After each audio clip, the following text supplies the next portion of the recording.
Pernah nggak sih kamu udah berkorban sampai metong demi pekerjaan atau orang yang kamu cintain? Tapi setelah itu malah dimanfaatin sama orang nggak bertanggung jawab. Kalau abang-abang botak keker satu ini metong setelah bekerja di lapangan. Lalu bangun kembali dengan tubuh yang nggak bisa hancur.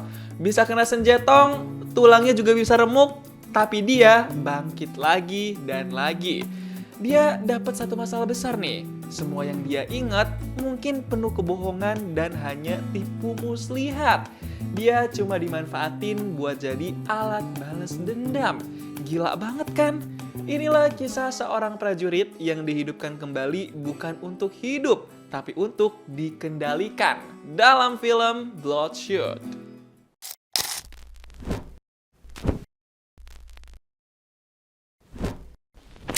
Tentara satu ini namanya Ray, diperanin sama Vin Diesel. Dia nih prajurit tentara yang masih sering turun ke lapangan buat memberantas kejahatan. Kayak sekarang nih, dia lagi di negara Kenya buat melawan penjahat. Dia orangnya berani banget dan gak kenal takut. Namanya juga prajurit tentara kan ya? Walaupun dia lagi maju sendirian dan prajurit tentara lain di belakang, dia tetap gasken tuh, terabas aja buat ngelawan orang-orang jahat. Bener-bener gak takut metong kali ya si Ray ini.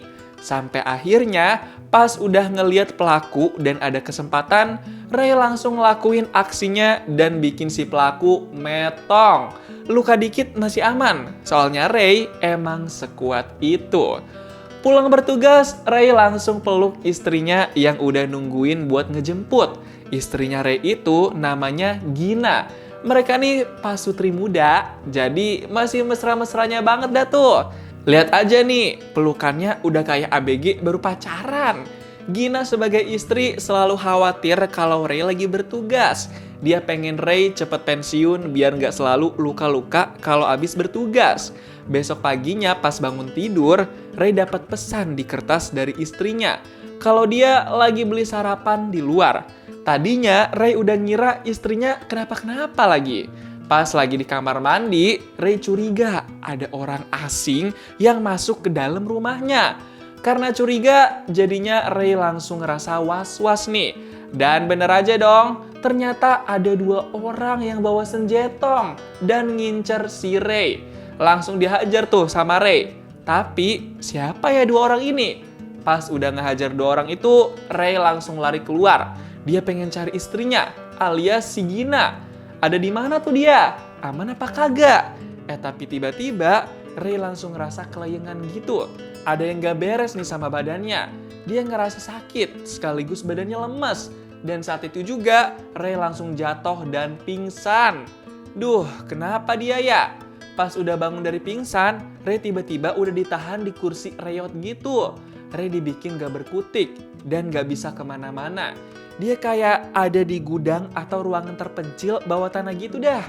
Terus di situ ada cowok kurus yang joget-joget selengean di depan Ray. Dia samperin Ray sambil ngeledek-ledek gitu tuh. Cowok kurus itu namanya Martin. Dia nangkep Ray itu buat nanya, siapa informan yang bocorin soal kejahatan di negara Kenya beberapa hari lalu? Tapi Ray malah bungkam, gak mau jawab. Biar mau jawab pertanyaan, Martin sampai bawa-bawa istrinya Ray, alias Gina. Si Gina sampai ditangkap dan ditahan juga tuh. Malah diancem nyawanya bakal hilang kalau Ray gak bisa jawab pertanyaan soal informan. Padahal Ray udah berkali-kali jawab kalau dia beneran gak tahu siapa informannya. Ray cuma jalanin tugas aja pada saat itu. Tapi Martin masih kagak percaya.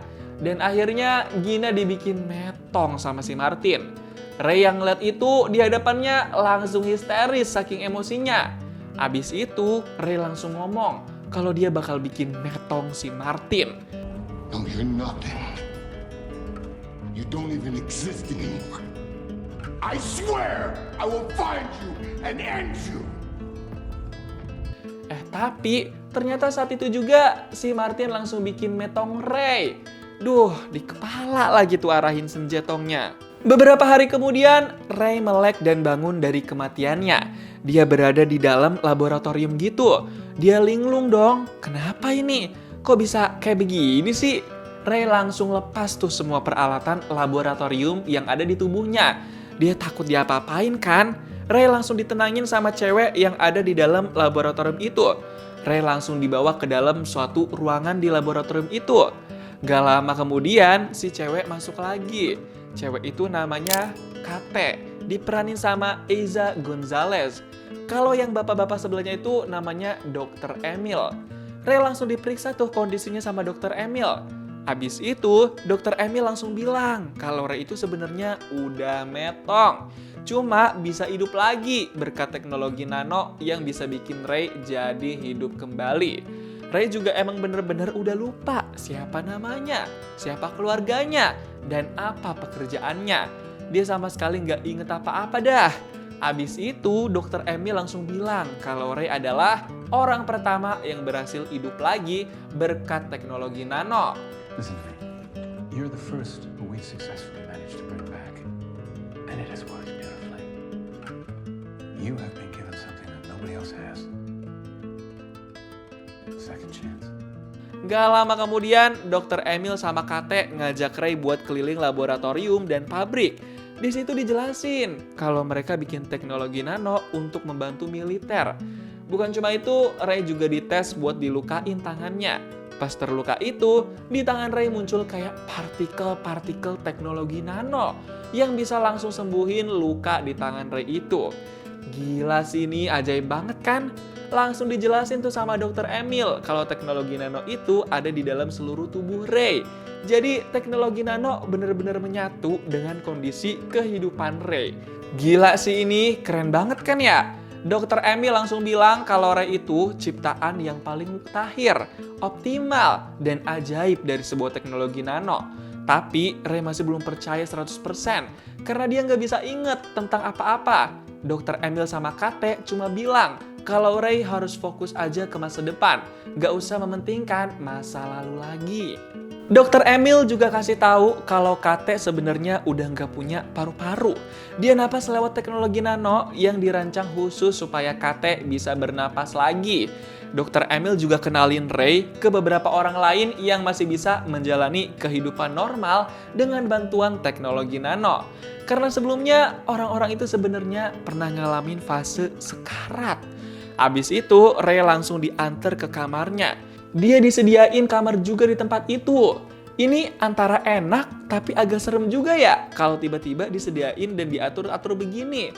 Orang yang nganterin Ray itu namanya Jimmy. Dia juga orang yang bisa hidup normal berkat teknologi nano. Jimmy bilang nanti Ray bakal dapat tugas atau misi untuk dijalankan. Ray masih memproses semuanya. Beneran gak sih apa yang dibilang sama mereka semua? Daripada banyak mikirin itu terus, Ray lebih milih buat latihan fisik nih. Pas dia coba latihan tinju, ternyata kekuatan tangannya besar banget itu. Sampai bikin alatnya jadi jebol. Bisa sampai begitu ya? Ray sendiri aja sampai nggak nyangka tuh. Abis itu, Ray nyoba buat pukul tembok. Dan ternyata pas dicoba, temboknya itu sampai retak gara-gara satu pukulan Ray. Pas dicoba pukul berkali-kali, tembok itu langsung hampir hancur dan runtuh. Bukan cuma itu, bekas luka di tangan Ray juga langsung pulih lagi. Gila banget kan teknologi nano ini? Pas coba angkat barbel pun, Ray sanggup dan gak kesusahan pas angkat barbel yang beratnya ratusan kilo. Keren, tapi sekaligus ngeri juga gak sih ini? Beneran masih manusia nih si Ray. Beberapa jam kemudian, Kate ajak Ray buat minum-minum biar bisa santai. Makin saling kenal dan gak mikirin kayak gimana masa lalunya. Kate pengen coba bikin Ray jadi lebih rileks. Tapi yang ada, justru Ray malah tiba-tiba keinget masa lalunya. Dia inget momen ditahan di kursi sama si Martin. Dan istrinya dibikin metong juga sama si Martin. Dia mulai inget semuanya. Abis itu, dia langsung mutusin buat pergi keluar. Listen, whatever it is, it's not worth it. I don't understand, Katie. I know why I'm alone. Pas lagi di dalam mobil buat kabur, Ray tiba-tiba dipaksa sama Dr. Emil buat balik lagi. Ternyata si Dr. Emil pasang saluran nirkabel di otaknya Ray. Jadi dia bisa ngomong sama Ray walaupun dari jauh. Dr. Emil ngoceh-ngoceh kalau Ray itu asetnya dia. Karena Dr. Emil udah keluarin duit miliaran dolar buat bikin Ray bisa hidup lagi. Tapi Ray tetap nggak mau balik. Ray bilang dia mau ngincer orang bernama Martin buat balas dendam. Karena si Martin udah bikin metong istrinya. Langsung dicari dah tuh sama Dr. Emil. Siapa sih Martin sebenarnya? Tapi Ray udah terlanjur sampai di tempat gudang pesawat gitu. Dia pengen pakai pesawat itu buat terbang ke rumahnya waktu itu. Dia mau balas dendam sama Martin. Dan bener aja dong, Ray nekat terbangin pesawat supaya bisa ke negara tempat tinggalnya. Dia bener-bener geram sama Martin. Kebetulan hari itu Martin lagi di perjalanan sama banyak bodyguardnya. Martin kayak lagi ngejalanin suatu misi jahat gitu. Dia sampai dikawal sama banyak bodyguard tuh di depan dan juga di belakang. Karena tahu Martin ada di dalam salah satu mobil itu, Ray langsung menjebak Martin biar dia nggak bisa kemana-mana. Ray bikin para mobil itu ngalamin kecelakaan beruntun. Ngeri banget kan? Martin langsung takut dan panik. Tapi namanya dia jadi bos, jadi biarin dah tuh bodyguardnya dulu yang turun tangan. Terus tiba-tiba Ray langsung nongol dan munculin diri di depan semua bodyguardnya Martin. Tapi belum lama Ray malah langsung dibikin tumbang sama para bodyguardnya Martin. Tapi nggak lama kemudian Ray bisa bangkit lagi dan bagian tubuhnya yang luka langsung kembali pulih. Martin yang ngelihat Ray bisa kayak begitu langsung shock karena nggak nyangka. Ray bener-bener kayak superhero robot gitu dah yang bisa berfungsi normal lagi. Pas jadi incaran semua bodyguard Martin, Ray langsung berani buat hadapin mereka semua. Ray pakai kekuatan teknologi nanonya buat ngelawan mereka semua. Di situ bisa kelihatan kalau Ray jago ngelawan mereka semua sampai pada metong cuma dengan tangan kosong. Gokil banget kan? Isi senjetong pun malah terpental-pental pas kena badannya Ray. Malah yang pegang senjetong tuh dikalahin sama Ray. Gila sih nih, pas tinggal Martin yang hidup tanpa ampun nih. Ray langsung pakai senjetong buat bikin si Martin metong. Tapi si Martin malah bilang kalau Ray itu salah sangka. I can help you. You're making a mistake. Thanks for the advice. Wah. Apa maksudnya si Martin ya? Besoknya Ray balik lagi ke tempat Dr. Emil dan orang-orang yang hidup dengan teknologi nano. Sejak saat itu Ray ngerasa balas dendamnya udah tuntas. Dia udah gak punya urusan apa-apa lagi. Ray bilang dia udah selesai sama semua urusannya. Ray sama orang-orang itu langsung balik lagi menuju laboratorium Dr. Emil. Pas sampai di laboratorium lagi, Ray langsung dikontrol sama si Jimmy. Wah, ternyata Ray ini bisa dikontrol banget kayak robot ya. Kayak sekarang aja nih, dia lagi dibikin diem gak bergerak dan membisu cuma dengan satu perangkat tablet. We just shoved you aside to watch as we shut down your motor functions. Yeah. So angry. Jimmy bilang kalau dia cuma manfaatin Ray jadi kayak robot buat balas dendam. Jadi sebenarnya Ray ini kayak dijadiin boneka sama mereka semua orang-orang di laboratorium. Abis itu Ray langsung disetting ulang sama Jimmy, alias dibikin lupa sama semua ingatannya. Dan jadi nggak tahu apa-apa lagi. Wah, gila banget kan ini. Proses setting ulang Ray ini butuh waktu beberapa menit. Mereka malah santai-santai tuh mantau proses setting ulang Ray itu. Dan sekarang Ray bener-bener dibangunkan ulang. Dia bakal jadi kosong lagi memorinya. Gak akan inget apa-apa. Kate yang ngeliat kelakuan Dr. Emil itu ngerasa dia gak adil dan salah besar memanfaatkan Ray sebegitunya. Kate pengen Dr. Emil menyudahi perbuatannya. Sempet cekcok tapi Dr. Emil gak mau berhenti. He's a dead soldier. America makes new ones every day. Listen, I'll let you in on a little secret. This is our last one, okay? Pas Ray udah bangun dari tidurnya, Kate sama Dr. Emil langsung reka adegan lagi pas mereka coba ngeyakinin Ray. Hari-hari selanjutnya, Ray bener-bener cuma dimanfaatin buat ngelakuin misi jahat yang bikin orang yang ditargetin jadi metong. Mereka ngelakuin itu santai-santai aja, kayak gak ngerasa bersalah. Cuma Kate nih yang masih punya hati dan ngerasa hal itu gak bener. Duh, ayo dong Kate, bela Ray. Masa diem aja sih? Pas udah sampai di lokasi target, Ray langsung otomatis ngincer seseorang dan dia bener-bener sangar banget. Kelakuan dia ini bukan kemauannya sendiri, tapi emang udah disetting sama Dr. Emil. Di lokasi target itu ada teknisi teknologi nano juga. Orang yang pakai kupluk itu. Yang jadi inceran Ray adalah bosnya si kupluk itu.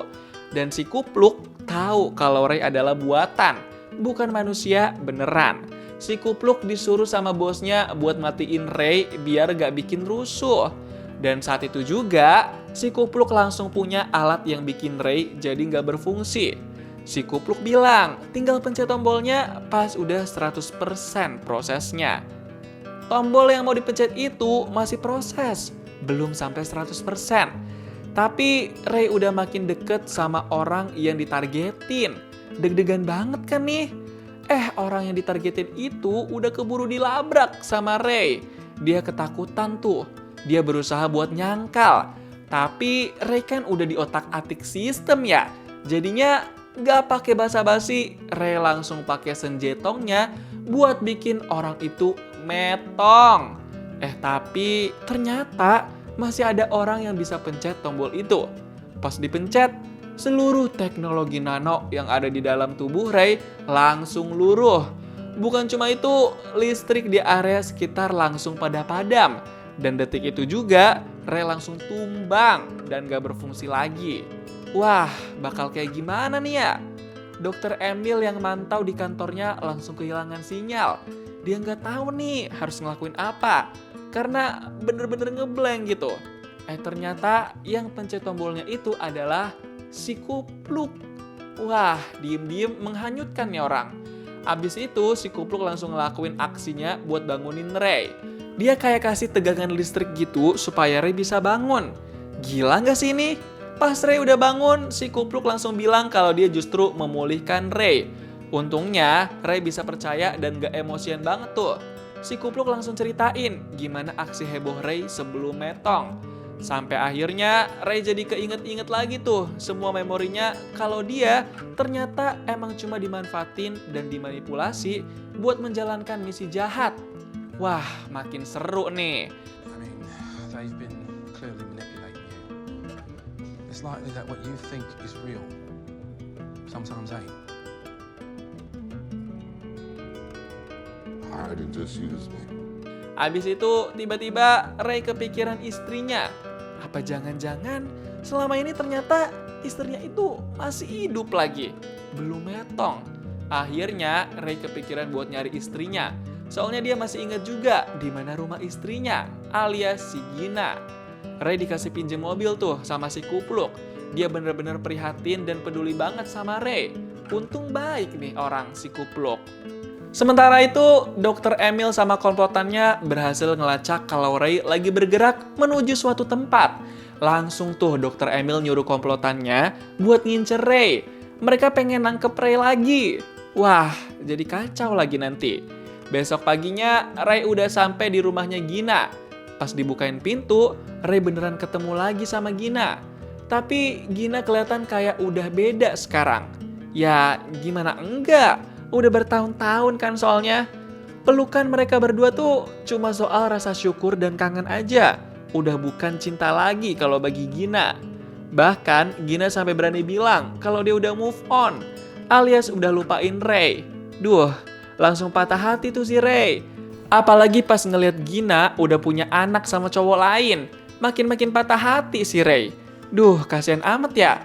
Udah dimanipulasi sama orang lain, terus dilupain juga sama mantan istrinya sendiri. Gak kuat nahan rasa patah hati, akhirnya Ray langsung pergi dari rumah Gina. Tapi pas di jalan itu, tiba-tiba Ray ditabrak sama truk komplotannya Dr. Emil. Wah, udah nemuin si Ray nih mereka. Komplotan Dr. Emil itu langsung nyerang si Ray. Ray langsung kabur dari inceran 2 orang komplotan Dr. Emil itu. Sementara itu, si komplotan malah makin-makin pakai banyak senjetong buat ngejar dan ngelawan Ray. Para komplotan tuh punya alat pelacak canggih, jadi mereka bakal tahu Ray lari kemana. Sementara itu, Ray cuma bisa lari-lari buat ngelindungin diri sambil ngelawan sekali-kali deh kalau ada kesempatan. Setelah lari yang berkepanjangan terus-menerus, akhirnya Ray bisa nemu senjetong buat duel sama salah satu komplotan itu yang pegang senjetong juga. Jadinya setara nih, mereka sama-sama punya senjetong. Tapi pas isi senjetongnya itu udah habis, Ray terpaksa harus lari-lari lagi karena dia jadi tangan kosong sekarang. Duh, capek sekaligus ngeri banget ya jadi Ray. Sampai akhirnya pas lagi ribut, Ray dan 1 orang komplotan itu harus mental karena ketubruk-tubruk. Pas udah bangun, sayangnya salah satu komplotan itu nancepin alat yang bisa bikin Ray jadi tidur dan gak berfungsi. Dr. Emil langsung bikin Ray stop berfungsi.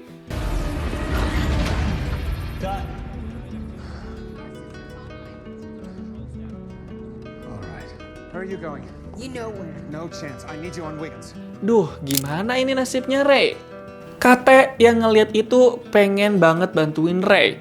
Dia sampai bilang, Dr. Emil harus ngurusin masalah ini sendiri. Pas mau pergi, Kate malah dibikin sesek napas sama Dr. Emil. Karena kan Kate itu napas pakai alat bantu ciptaannya Dr. Emil juga. Giliran ada yang mau bantu, malah kayak begini ya. Kate malah dipaksa buat ngejalanin misi jahat memburu si Kupluk. Sampai tiba-tiba, cuma pakai asap doang, Kate udah bisa bikin si Kupluk jadi pingsan. Gila, gimana caranya itu ya? Kok bisa secepat itu sih? Pas si Kupluk udah gak berdaya, Kate langsung nyerang para bodyguardnya itu. Dia bener-bener kayak cegil alias cewek gila di sini. Lihat aja nih, ngelawan 4 bodyguard langsung dong. Dan akhirnya Kate langsung ambil dan bawa tuh si Kupluk. Duh, beneran nih si Kate tetap mau jadi komplotannya Dr. Emil. Beberapa jam kemudian, Ray udah terkapar di laboratorium lagi. Dia udah di tangan Dr. Emil lagi nih. Sementara itu, Kate pas balik ke laboratorium, justru dia bilang ke Dr. Emil kalau si Kupluk kabur. Dan Dr. Emil percaya aja sama omongan Kate. Wah, beneran kabur emangnya tuh? Atau Kate lagi ngerencanain sesuatu nih? Habis dari situ, Kate langsung ke ruangan komputer buat ngotak-ngatik. Dia juga bawa flash disk gitu yang bisa transfer memori dan file. Wah, mau ngelakuin apa sih Kate ini ya? Apa dia kerja sama bareng si Kupluk nih buat menyelamatkan Ray? Soalnya si Kate kayak buru-buru dan gak mau ketahuan gitu tuh. Sampai akhirnya, Dr. Emil tahu dan dia langsung murka. Who is altering it? Katie. Call Tibbs and Dalton to command. Armed. Then fix that sim. Dr. Emil langsung tugasin komplotannya buat ngincer dan bikin metong si Kate. Abis itu gerak cepet, Kate langsung kasih akses kontrol memori itu ke si Kupluk. Gila, ternyata Kate berani juga nih. Pas ngeliat notifikasi kalau aksesnya udah masuk, si Kupluk langsung bangun dan cepet-cepet otak-atik data yang pengen dia lakuin supaya Ray bisa sadar dan gak dimanipulasi lagi sama Dr. Emil dan para komplotan. Pas lagi ngotak-ngatik data itu, si Kupluk berhasil bikin Dr. Emil dan para komplotan kebingungan. Mereka bingung gimana caranya bisa dapat aksesnya lagi.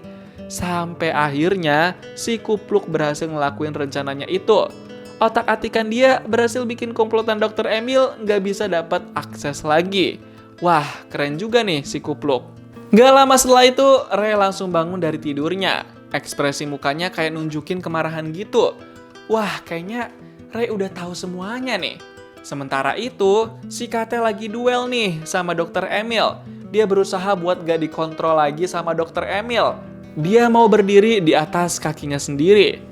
Abis itu, para komplotan Dr. Emil langsung gerak cepet juga buat ngelawan Kate, Ray, dan si Kupluk. Tapi tenang, si Kupluk juga langsung ngarahin Kate buat ngelakuin aksi dan rencananya. Kate bener-bener lagi mode cegil nih. Terabas terus sama dia tanpa ampun. Dan gak pakai lama, Kate langsung bakar semua teknologi nano di ruangan laboratorium itu. Dia kelihatan puas banget tuh pas berhasil ngeliat seisi laboratorium habis terbakar. Sekarang giliran Ray yang harus ngelawan para komplotannya Dr. Emil. Duh, mana Ray cuma tangan kosong kan tuh. Sedangkan si komplotan pakai alat canggih. Tapi Ray nggak takut. Dia tetap tangguh dan berani buat ngelawan orang di hadapannya itu. Gila, sangar banget nih mukanya Ray. Sampat kena serang, Ray nggak gentar. Dia langsung lawan lagi komplotan itu pakai tangan kosong. Dia murka sampai bikin lift gedung itu jebol. Gila, keren banget kan Ray ini? Tapi lama-lama keributan itu makin intens. Ray harus ngadepin 2 orang dari komplotan sekarang. Duh, ngeri banget gak sih? Gak ada yang mau bantuin Ray sama sekali nih masa? Sampai akhirnya lift gedung itu udah rusak dan terubuh-rubuh. Duh, ini ngeri banget sih. Masih berada di ketinggian soalnya. Semua kaca-kaca gedung udah pada hancur. Ray cuma pegangan pakai satu tangan biar nggak jatuh ke bawah. Tapi untungnya Ray emang sekuat itu tenaganya. Dia berusaha bangkit. Dia nggak akan nyerah sampai si komplotan itu metong di tangannya. Dan akhirnya Ray bisa narik si komplotan ngeselin itu dengan tangan kosongnya. Dia dorong tuh orang ke bawah biar metong. Akhirnya nih, Ray berhasil bikin si komplotan yang pakai alat canggih itu jadi metong dengan tangan kosongnya sendiri. Nah, mampu itu si komplotan. Sementara itu, Dr. Emil malah lagi berusaha buat kabur nih di bawah. Harvey!